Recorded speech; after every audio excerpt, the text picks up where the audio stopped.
Bonjour à tous, comment allez-vous? Je suis ravie de vous retrouver pour cette update lecture qui ont été des lectures estivales que j'ai d'ailleurs pu intégrer pour le Hello Summer Challenge. Il y a 3 romans et une BD, c'est parti! Le premier c'est un young adult, il s'agit de L'équation de l'amour et du hasard de Jennifer E. Smith, que j'ai vraiment beaucoup aimé. J'ai trouvé que pour un young adulte, il était bien construit avec des personnages vraiment attachants et creusés qui ont un vrai passé. C'est l'histoire de Ellie et Graham. Ellie est une jeune fille comme les autres, avec un petit secret.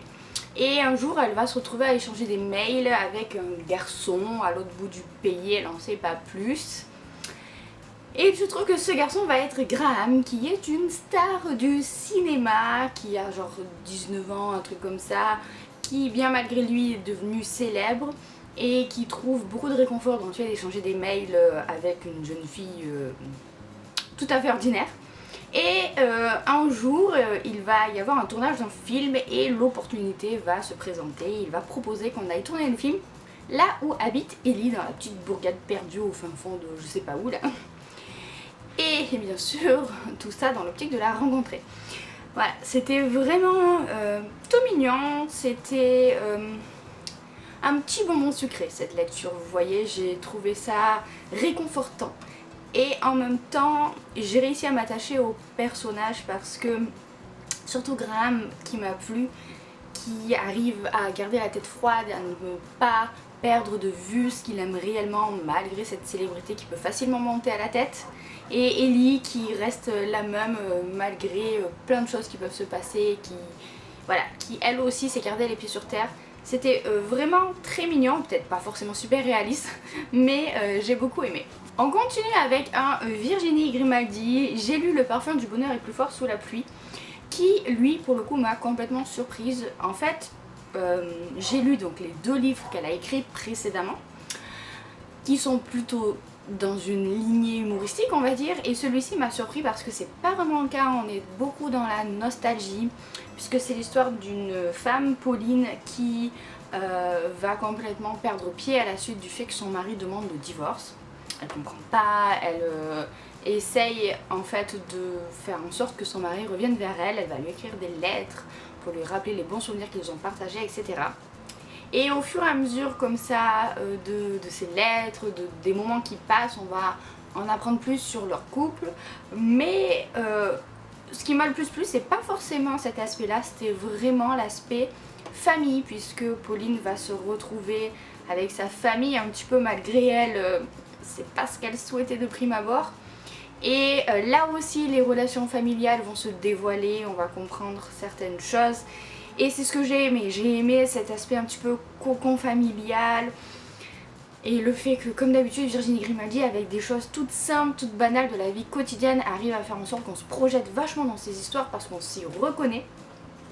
Et même si, personnellement, j'ai pas vécu ce que Pauline a vécu, je me reconnaissais dans certaines choses qu'elle disait, qu'elle faisait, ce que ses proches aussi avaient à lui dire, à lui reprocher. Et c'était vraiment bien comme lecture, c'était beau. C'était pas forcément ce à quoi je m'attendais donc, et j'ai pas eu un coup de cœur comme j'ai eu un énorme coup de cœur pour Tu comprendras quand tu seras plus grande, qui était à la fois drôle et touchant.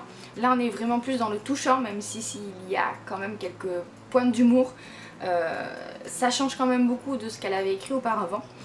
Du coup je me demande en fait, avec ces autres livres qui sont sortis, puisqu'il me reste encore 2 à découvrir, où va l'auteur en fait? Est-ce qu'elle continue dans cette lignée là ou est-ce qu'elle revient vers l'humour?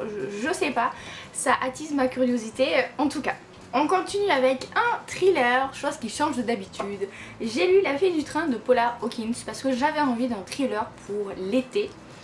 Je m'étais prévu d'en caler un en fait et voilà, j'ai choisi celui-ci parce que j'espérais que ce soit un page turner. Ça a été le cas, oui et non. C'est-à-dire qu'on met quand même pas mal de temps à vraiment rentrer dans l'histoire. On va suivre Rachel, une jeune femme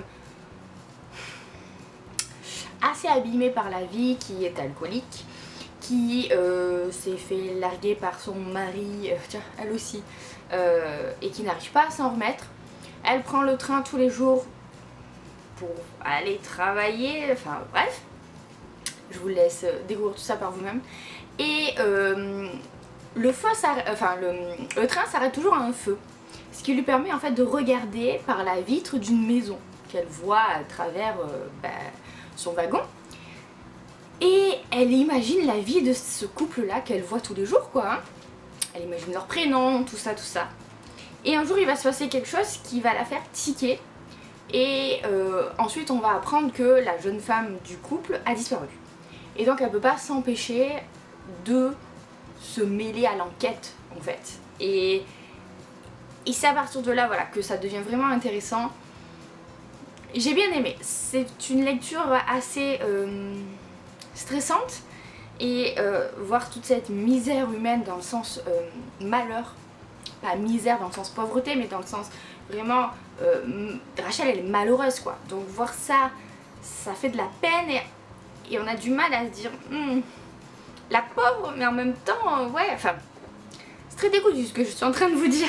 Ce que j'essaie de vous expliquer, c'est que Rachel, on a pitié pour elle et en même temps on a envie de la secouer, de lui dire d'arrêter cette spirale autodestructrice.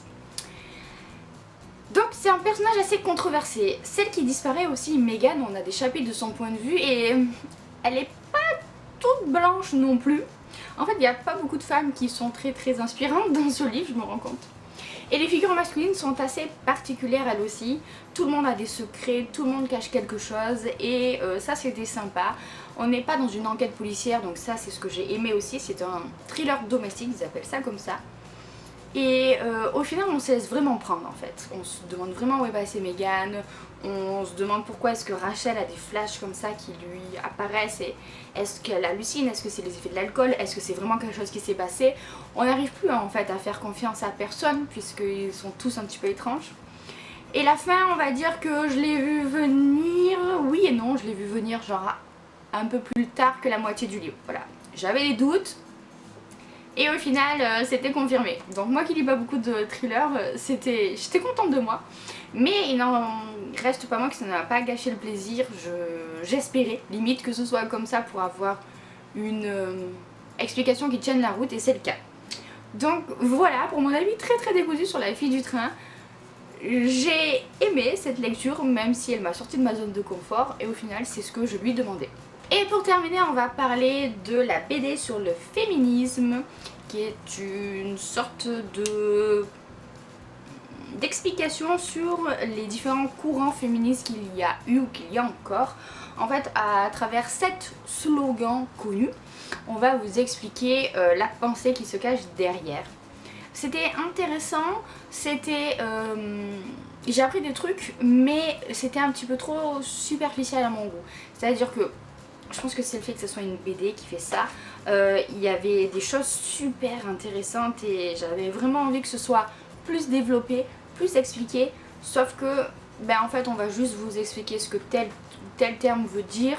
Peut-être éventuellement d'où ça vient, mais c'est tout. On vous parle pas derrière des répercussions que ça peut avoir ou de comment ça s'est créé. Vous voyez, c'est un goût de trop peu pour moi. Après, pour quelqu'un qui ne connaît absolument pas le féminisme et qui a envie d'une première incursion, c'est vraiment très bien. C'est vraiment quelque chose vers lequel je pense je pourrais conseiller pas mal de personnes qui voudraient en savoir un peu plus sur le féminisme. Parce que mine de rien, on aborde quand même pas mal de sujets divers et variés. Mais comme je vous le disais, j'ai besoin d'un peu plus maintenant dans toutes mes lectures que je fais sur le féminisme. En tout cas, j'ai beaucoup apprécié ce livre parce que c'est une vraie mine d'informations. Finalement, même si elles ne sont pas exploitées autant que je l'aimerais, il y a beaucoup de choses dans ce petit ouvrage et je pense que je vais vraiment le faire tourner autour de moi. Voilà donc pour cette update lecture, j'espère que la vidéo vous a plu.